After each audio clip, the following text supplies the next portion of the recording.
Normandie? En Normandie? En Normandie!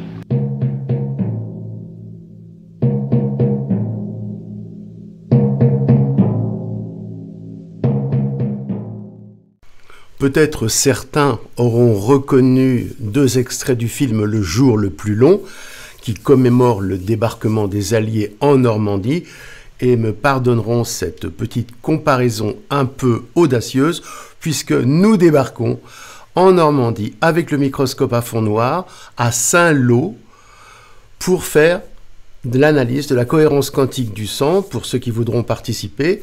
Donc c'est dans le cadre d'une exposition bien-être, cela dure 2 jours le week-end, vous avez les coordonnées. Nous aurons donc le microscope et nous ferons les analyses pour ceux qui veulent voir l'état quantique de leur sang, mais plus appuyé sur l'état de pollution par le graphène ou autres polluants d'ailleurs. Donc on vous a mis les extraits d'images pour voir ce que nous trouvons en ce moment. Et chose troublante, un petit peu inquiétante, sans vouloir affoler la population, eh bien, ce sont tous des non-vaccinés. Nous avons de nouvelles informations par rapport à cette contamination qui s'appelle maintenant, qui prend le nom de shedding, c'est-à-dire une sorte de partage. Alors, partage des toxiques. On vous mettra l'interview faite avec la personne, le professeur, qui expose ses recherches à ce niveau, mais nous, à notre niveau plus modeste, l'avons constaté avec donc les analyses du sang sur un microscope à fond noir, donc des globules rouges, où l'on voit un état de pollution assez conséquent, et donc un peu une inquiétude par rapport à la santé, et il faut donc bien sûr s'en débarrasser.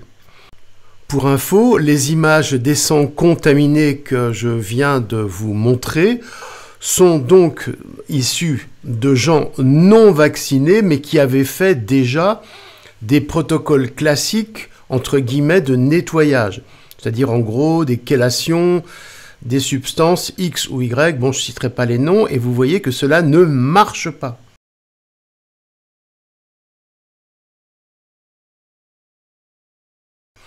Car le mécanisme de contamination mis au point par les forces noires sont d'un autre ordre, sont d'un ordre, je dirais, pour nous quantique, mais plutôt ultra-terrestre.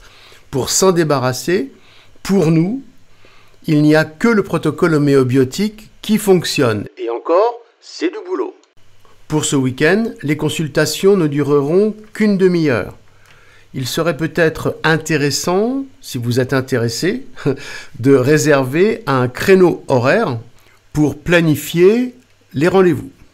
Le mail pour nous contacter, toujours le même, selena@biotisme.com, et il est dans la description.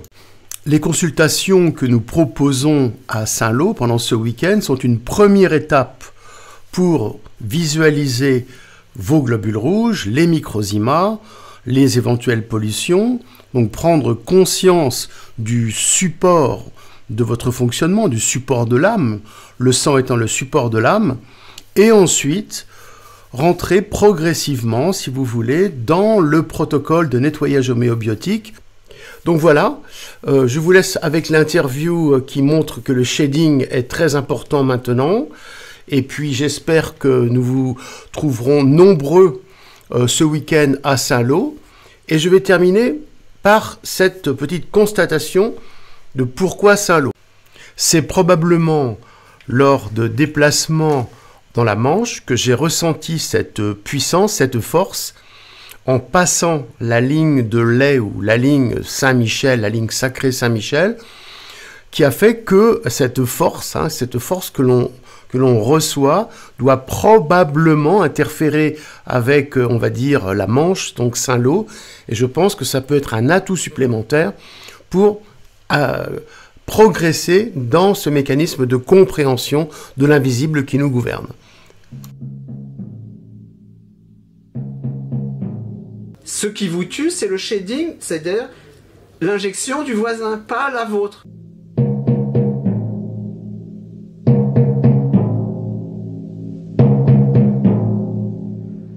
Je suis chercheur biomédical. Mon dernier emploi il y a quelques années, c'était à l'IHU de Marseille chez le professeur Raoult. Et en fait, dès fin 2020, début 2021, des amis m'ont demandé que faire avec le vaccin. Donc j'ai analysé des données publiques et j'ai tout de suite vu que, contrairement à ce qu'on disait tout en citant ces données publiques, que le vaccin augmentait la mortalité Covid plutôt que de la faire baisser. Donc les mêmes données étaient présentées comme aidant, et en fait c'était l'inverse. Et ça, je l'ai publié tout de suite en février-mars 2021, et ça a été vu des millions de fois. Suite à ça, j'ai rapidement vu qu'il y avait un problème de classement des morts, est-ce qu'ils étaient vraiment de Covid ou pas de Covid, ou vaccinés ou non vaccinés, et je me suis intéressé aux mortalités toutes causes, et à des niveaux de corrélation au niveau des pays, etc. Et j'ai tout de suite vu sur les données Euromomo, mars-avril 2021, que l'excès de mortalité des enfants de 0 à 14 ans, qui à l'époque n'étaient pas vaccinés, était proportionnel au taux de vaccination des adultes. Et donc là, j'ai tout de suite vu qu'il y avait du shading, donc des effets qui émanent des gens vaccinés sur les autres, y compris les non vaccinés. Et à cette époque, il n'y avait que les enfants qui n'étaient pas vaccinés, j'avais pas d'autre manière de le voir. Et ça a fait pas assez de bruit, mais c'est un des résultats les plus importants. Entre-temps, et ça a pris beaucoup de temps pour arriver à ça, j'ai aussi découvert plein d'autres effets. J'ai eu il y a 1 an des données où on a les taux de vaccination pour 10 classes d'âge distinctes de la population. Les 0-4 ans, les 5-9 ans, les 10-14 ans, les 15-17 ans, les 18-24 ans, et ainsi de suite. 10 classes d'âge. Et ça, c'est grâce à Patrice Taravel, un informaticien qui m'aide, hein, parce qu'autrement, j'aurais pas eu les données. Et en parallèle, pour les mêmes classes d'âge, on a les taux de mortalité toutes causes sur presque les 4 dernières années, 200 semaines depuis le début 2021. Et on a analysé ces corrélations, et tout particulièrement, donc vous pouvez vérifier s'il y a une corrélation entre injection et mortalité dans la même classe d'âge, mais vous pouvez aussi voir si c'est corrélé interclasse d'âge. Les injections des 18-24 ans sur la mortalité des 80 ans. Et donc on essaye ça dans tous les sens, on regarde ce qui se passe, et ce qu'on va voir, c'est que la majorité, mais c'est vraiment la grande majorité, des meilleures corrélations sont interclasses d'âge, pas intraclasses d'âge. Et donc ça veut dire que le gros de la mortalité associée à ces injections est dû au shading, puisqu'autrement on n'aurait pas ce truc interclasse d'âge. Et qui plus est, c'est dû aux injections de 2 classes d'âge spécifiques qui tuent tout le monde, elles-mêmes et les âges au-dessus et en dessous, c'est les 10-14 ans et les 15-17 ans. Et donc, moi j'en déduis, hein, je dis déduis, je ne sais pas une preuve, que c'est lié au métabolisme extrêmement élevé des adolescents, et probablement par le phénomène des phéromones, ou quelque chose de ce type. À cet âge-là, on transpire particulièrement, c'est l'époque des phéromones, et je pense que c'est ça qui fait ça.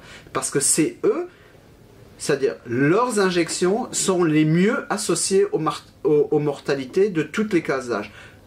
Elles-mêmes, les mêmes classes d'âge ou les autres classes d'âge.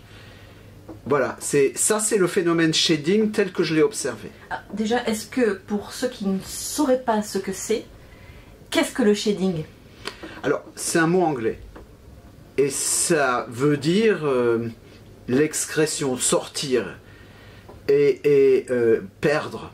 Et donc, quelqu'un qui est injecté, et le cas classique, c'est une revue écrite par Hélène Banoun justement pour ce vaccin, mais qui parle surtout d'autres vaccins, disons les injections vétérinaires.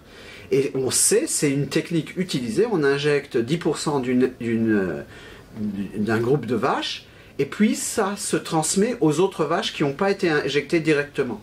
Mais dans ces cas-là, c'est connu parce que ce sont des virus, des vrais virus qui sont affaiblis, et donc évidemment un virus il va se transmettre. Mais apparemment, ces vaccins ARN auraient ces mêmes propriétés. A priori, on ne le savait pas. Et moi, donc, début 2021, je vois, mais oui, les enfants meurent proportionnellement au taux d'injection des adultes. Donc, je savais qu'il y avait ce phénomène.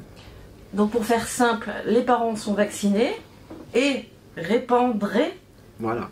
La protéine spike. C'est ce que je comprends.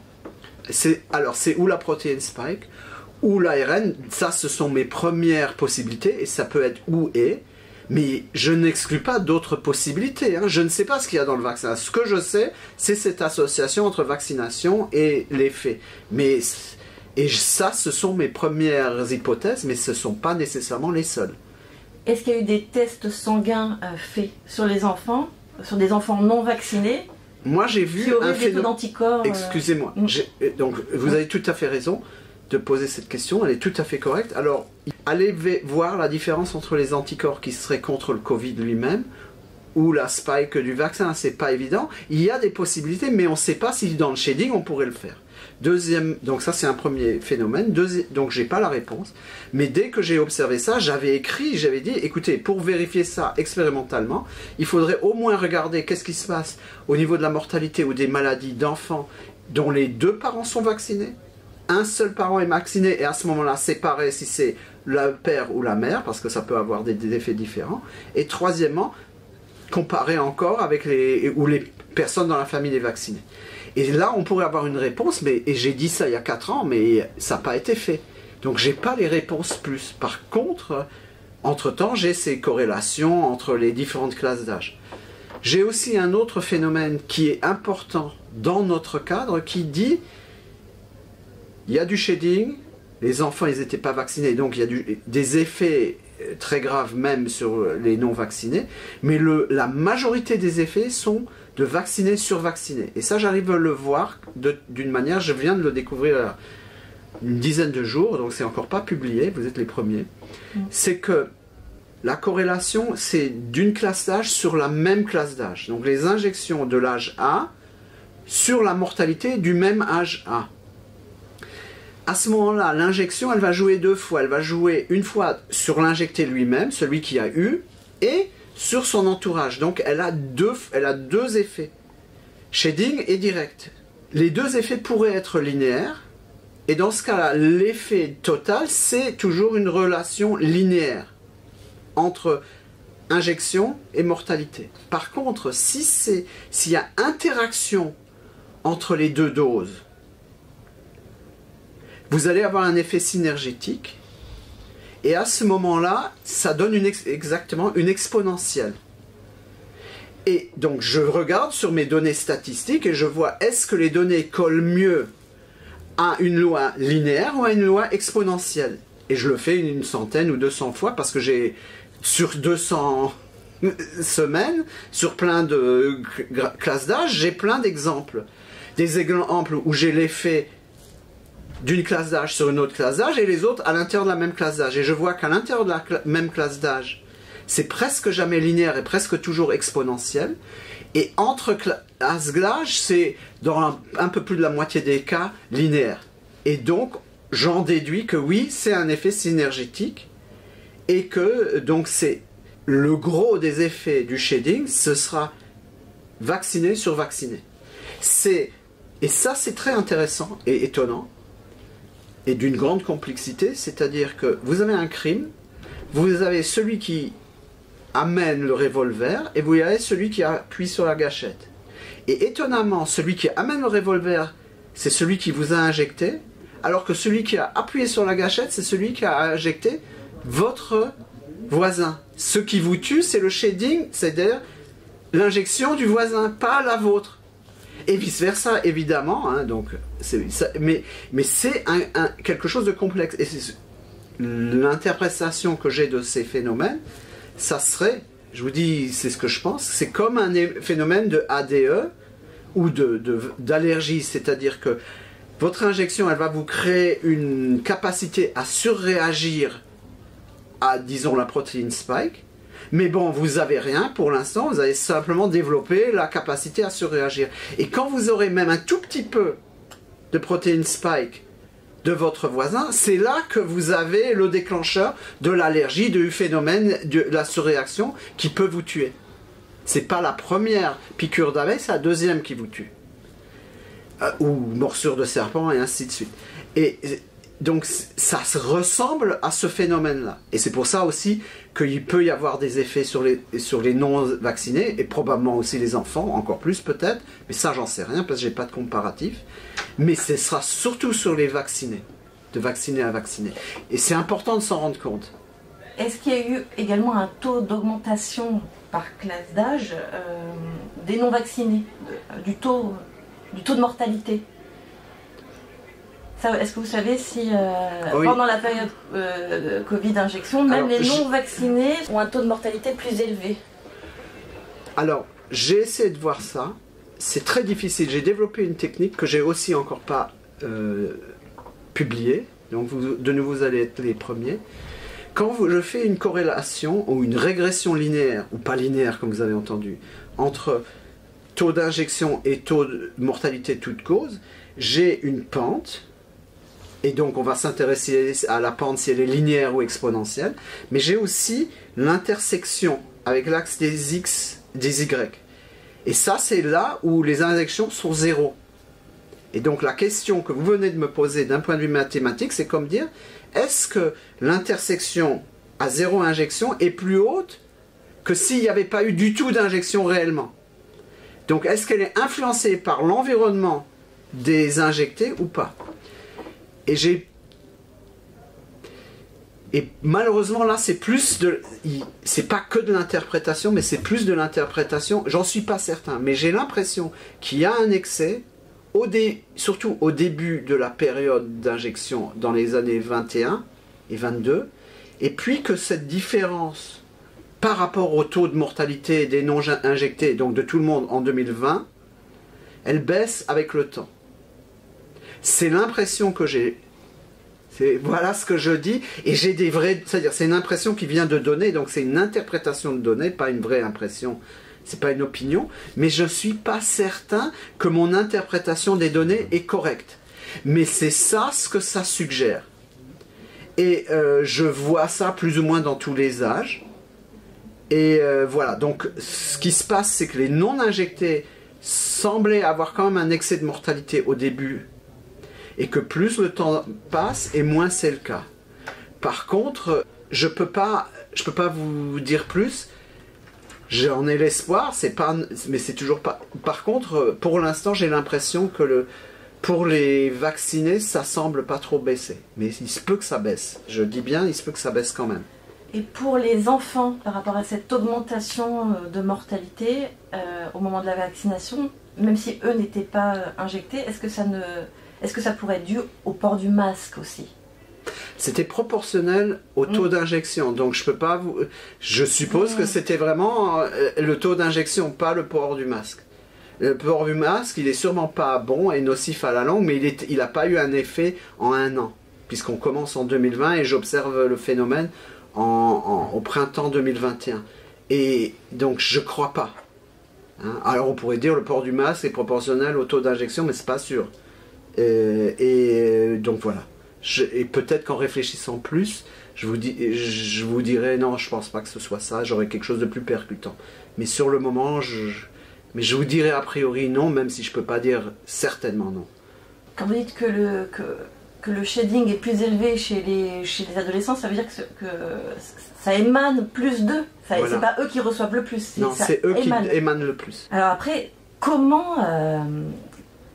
ça pourrait, ces intuitions, ces interprétations, ces chiffres, comment ils pourraient se prouver? Quelles études il faudrait faire pour pouvoir le prouver? Je vous ai répondu, il faudrait d'abord commencer avec les parents, les 2 vaccinés, 1 vacciné, 0 vacciné, et voir ce qui se passe chez les enfants. Ça, ce serait beaucoup plus fort déjà. Et après, il faudrait essayer de voir qu'est-ce qui passe de l'un à l'autre, des choses comme ça. Qu'est-ce que les femmes qui lavent les draps d'enfants vaccinés, qu'est-ce qu'il y a dans ces draps, plutôt que dans les draps d'enfants pas vaccinés. Il faudrait faire ça. C'est des gens, moi je ne saurais pas le faire, mais il y a des gens qui savent faire ça, il suffit de le faire. C'est un peu de boulot, mais c'est pas impossible. Est-ce que vous pensez qu'il y a des laboratoires qui voudraient se lancer dans ce genre d'études ou pas? Ça coûte de l'argent et personne qui a de l'argent n'a intérêt à faire ces études. Donc il faudrait le faire de manière indépendante. C'est ce que je fais et dans ce cas-là, c'est sans argent et dans ce cas-là, je peux seulement utiliser, comme vous venez d'entendre, des données publiques que parfois, ça me prend 3 ans à les trouver alors que, puisque les taux de cancer dont je vous ai parlé, ils datent de 2021, ils n'ont pas, sur le site où j'ai trouvé, il n'y a pas pour 2022, 23, 24, il y a de 1980 à 2021. Après, il n'y a plus. Mais au moins avec ça, je peux vous dire ce qui se passe. Si j'avais 22, 23, je pourrais vous dire, ah, la corrélation baisse, donc ça s'en va le shading, par exemple. Mais déjà, j'aurais pas eu le temps de vous le dire jusqu'à aujourd'hui, puisque j'ai fait que 21 jeudi. Mais si les données existaient, bientôt, j'aurais pu rapidement vous donner la réponse. Mais je crois pas que je les aurais de sitôt. Et deuxièmement, donc, en fin de compte, ma situation sans travail depuis des années, mais avec toutes ces compétences, elle est unique et c'est ça qui explique qu'il n'y a que moi qui ai eu ces résultats. Mais ça, c'est mondialement. Il n'y a personne qui vous parle du shading, il y en a presque personne, et personne qui est capable d'amener des résultats originaux et aussi instructifs, en fait, sur le phénomène. Je peux vous dire qui a, et l'autre phénomène, c'est que quand je regarde dans le temps les effets du shading, donc les effets des corrélations d'une classe d'âge sur une autre classe d'âge, c'est surtout pendant les 100 premières semaines, je vais vous dire c'est long, 100 semaines après la première dose. Depuis la première dose jusqu'à 2 ans, 100 semaines c'est 2 ans. Après, la fréquence diminue, ce qui est bien, et peut-être qu'elle continue à diminuer, qu'elle a tendance réellement à diminuer, mais elle continue, c'est-à-dire c'est simplement sporadique. Ça ne disparaît pas, ça continue. Donc pendant au moins 2 ans, après une injection, il y aurait des effets... Tout le temps, et après c'est plus sporadique, c'est-à-dire il y a des moments, et puis ça s'arrête, et puis ça reprend, et on n'arrive plus à le prédire. Avant on pouvait le prédire, c'est tout le temps, ou presque, et après il y en a moins, mais il y en a toujours. Ça n'a pas disparu. C'est-à-dire que les corrélations fortes dont je vous dis, il y en a plus que où l'injection et les décès sont à une différence de 50 semaines, ou de 10 semaines, ou de 3 semaines, ou de 100 semaines. La plupart sont dans cet intervalle de temps, mais il y en a encore après, et il y en a peu, mais encore toujours il y en a. Et vous êtes plusieurs à travailler, parce que vous êtes l'une des rares personnes à travailler sur le shading, mais il y a d'autres personnes aussi qui travaillent sur ce sujet. Est-ce que vous travaillez ensemble? Qui, à part vous, travaille là-dessus, et est-ce que vous arrivez à coopérer? Ce que Hélène Banoun a fait, c'est la seule personne que je connaisse qui ait réellement travaillé là-dessus. Hélène Banoun a fait une revue de la littérature. C'est pas ce que je viens de vous raconter. Moi, je vous ai dit, j'ai pris des données et j'ai sorti des nouvelles informations par analyse. Elle a fait une revue de la littérature, elle a dit, en tout cas c'est ça ce que je me souviens, et c'est ça, et voilà ce qu'on sait, donc ça existe, et c'est connu d'autres vaccins. C'est l'essentiel de son travail, je ne connais pas tous les détails. Donc c'est pas la même chose, ça se complémente, donc elle ne saura pas faire ce que j'ai fait, et moi j'ai pas le temps de lire la littérature. Pour le dire franchement, j'ai pas le temps. Après ça, il y a Pierre Corry aux États-Unis. Alors je dis aux États-Unis, peut-être qu'il est canadien et que je ne sais pas, qui en a parlé, mais j'étais sur un Zoom de Children's Health Defense. Il a parlé du phénomène shading et puis il cite un travail. Il dit ça, c'est la preuve, enfin l'évidence la plus forte qu'on a pour ce phénomène. Et je lui dis, mais vous savez que c'est moi que vous citez. Donc les gens ne savent pas. Est-ce que d'autres médias sont venus vers vous pour vous poser des questions à ce sujet? Est-ce que vous-même vous êtes allé vers des médias et vous avez essuyé des refus? Comment ça se passe? J'ai déjà parlé à Nexus, comme vous savez. J'ai parlé aux Dépêches Citoyennes qui sont un tout petit média. J'ai parlé à Kairos. Et tous sont venus vers moi plus ou moins parce que dans les contacts. Et peut-être aussi d'autres très petits médias. Mais voilà ce que j'ai eu. Par contre, ce que j'ai eu aussi, c'est des rejets, des phénomènes de rejet à l'intérieur de la résistance, y compris par le fait qu'on ne m'a pas donné un créneau pour parler à tout le monde en session plénière, parce qu'avec 10 minutes, Moi, je peux vous donner énormément d'informations et j'ai eu des cas ici. Par exemple, aujourd'hui, il y avait un couple de dentistes non vaccinés qui me disent « Hervé, le shading pour nous, qu'est-ce qu'on fait ?» Et on est dentiste, on est le nez dedans toute la journée. Et à ce moment-là, j'aurais dit, écoutez, c'est sûr que c'est dangereux. Des kinés non vaccinés qui ont développé des zostères, j'ai au moins entendu 2 cas comme ça. Mais sachez que le plus important, c'est que quand même, le majeur effet, c'est vacciner sur vacciner, or vous ne l'êtes pas. Donc, il y a le gros de l'effet, vous ne l'aurez pas. Et deuxièmement, après 3-4 ans que vous semblez ne rien avoir... toucher du bois, quoi, c'est tout ce que je peux dire. Donc ça, c'est une information importante, même à l'intérieur de la résistance. Mais quand j'ai été à Avignon, en 2022, en été, et que j'ai dit ça, alors on peut dire je suis provocateur ou pas, mais il y a eu des gens qui m'ont empêché de parler. Ou qui ont en tous les cas fait un tel chahut que j'ai pas pu continuer de parler. Et dont je pouvais même pas, j'arrivais pas à leur dire oui, mais ça semble quand même pas durer pour toujours. Même si entre-temps c'est beaucoup plus long, 200 semaines et pas 20 semaines comme j'avais à l'époque, mais à l'époque j'avais pas tellement de recul et pas tellement de données. Donc est-ce qu'on peut trouver vos travaux en ligne? Oui. Et où? Et est-ce que ces travaux ont été... est-ce que ce sont des études qui ont été validées par des pairs notamment? Ces fameuses études validées?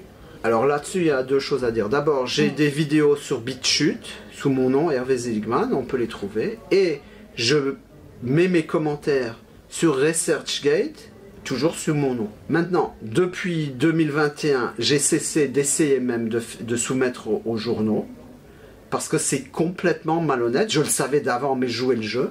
Et maintenant, je refuse de jouer le jeu, parce que c'est trop grave ce qui se passe. Et donc, j'ai par exemple une étude où il y a les effets du vaccin, la proportionnalité avec la mortalité toute cause, et en Europe et aux États-Unis, avec Spiro Pantazatos de Columbia, Université de Columbia, et qui a été vu 600 000 fois, lu 600 000 fois, et on l'a envoyé à au moins 20 journaux, je ne me rappelle plus combien, et ça n'a jamais été accepté. Donc, et la relecture par les pairs, mais ça je l'avais compris déjà il y a plus de 10 ans, un journal n'a pas plus de valeur que la qualité de ses lecteurs, des pairs qui font la lecture. Et la plupart des gens ont poussé le vaccin, donc vous savez ce qu'ils veulent. Et le fait de se soumettre à leur juridiction, à leur jugement, c'est une erreur. Et aujourd'hui, je le refuse. Alors, le problème qu'on a, nous, c'est par exemple en tant que journaliste, on ne va pas être des spécialistes. Donc moi, même si je lisais vos travaux, votre travail, je n'aurais pas la capacité vraiment de savoir si c'est bien fait, s'il manque des éléments, parce que je ne suis pas scientifique de base, et puis même, je n'ai pas cette connaissance. Alors comment on fait dans ce cas-là? S'il n'y a pas d'autres scientifiques qui valident alors dites-vous que la plupart des gens, la plupart de ces gens qui se disent mes pairs ne le sont pas. Ils sont pas plus scientifiques que vous, ou même pire, parce qu'ils sont payés. Donc, le problème, c'est qu'il y a très peu de vrais scientifiques. Il y a beaucoup de gens qui pensent être scientifiques, mais qui sont des ingénieurs.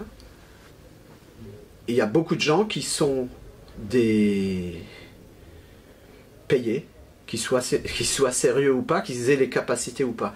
Si vous avez vacciné des gens qui ont eu le Covid après qu'ils aient eu le Covid, c'est contre toute indication médicale, pour tous les vaccins.